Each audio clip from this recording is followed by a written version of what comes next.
Because Julian Assange published, as did, I might add, other media organisations, he is currently, as I told you, in maximum security prison in the UK, now to be extradited to America.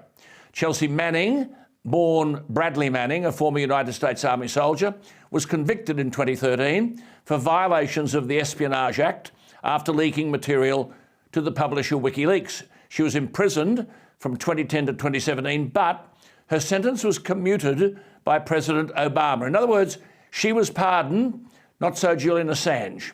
Well, the former New South Wales Premier and Foreign Affairs Minister, Bob Carr, has declared that Australia should demand the freedom of Julian Assange, citing the precedent set when the Obama administration pardoned others for revealing state secrets. So Mr. Carr joins me. Mr. Carr, thank you for your time.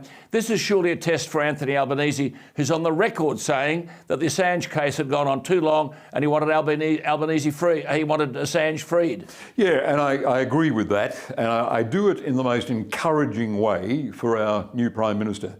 My message to Anthony, for whom I've got enormous affection and respect, is if you press this matter with the Americans, they will respond positively, even if at first blush their instincts might be to resist and to say our CIA wants this pursued. If you persist, they will grant the dropping of extradition because, Alan, we are too important an ally to be gainsaid if we say this is important to us, and it ought to be important to us. He's an Australian citizen, as you began by pointing out. I note the Deputy Prime Minister, Richard Marles, has today downplayed the level of support Julian Assange should expect from the Australian government. Why do political figures like this backtrack when they make it into government? Richard Marles is now saying Mr. Assange's future was out of Australia's hands. Well, I don't want to parse what ministers have said, but I do want to stress this. You highlighted it a minute ago.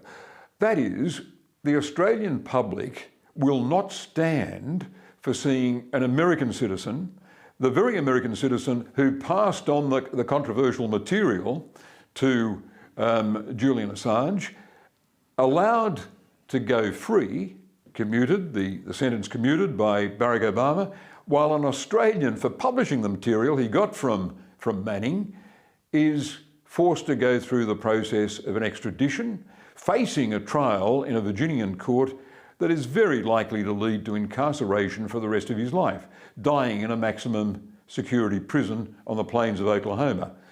Now, I think as it dawns on Australians that America is insisting on doing this to the Australian who published the material, even though it's commuted the sentence of the American who conveyed the material to Assange, will think, now hang on, that's no way to treat an ally. Quite. As I said in my article that appeared in Nine Media, Sydney Morning Herald and The Age today, we do an awful lot for this alliance, an awful lot, including spending $150 million buying American nuclear subs.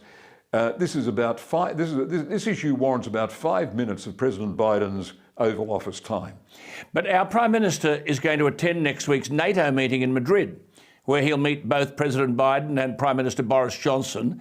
Given that he said in December about the Assange case, enough is enough, and that Assange had already paid, he said, a big price, and has subsequently reiterate that position, what should our Prime Minister be saying to President Biden?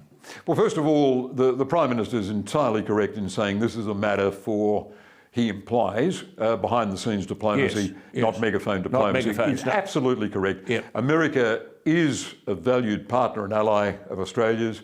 They don't deserve to have this thing, any potential difference between us, trawl through the media. But in the context of an international summit, our Prime Minister is perfectly entitled in a sidelines conversation with President Biden to say, Mr. President, as you agree, we are terrific allies, and I, in my short time as PM, have given a priority to the things that concern us, the Quad, for example, the meeting of the Quad, which I attended within hours of becoming Prime Minister. There is one thing that's of importance to us, and that is you dropping the extradition proceedings against an Australian citizen.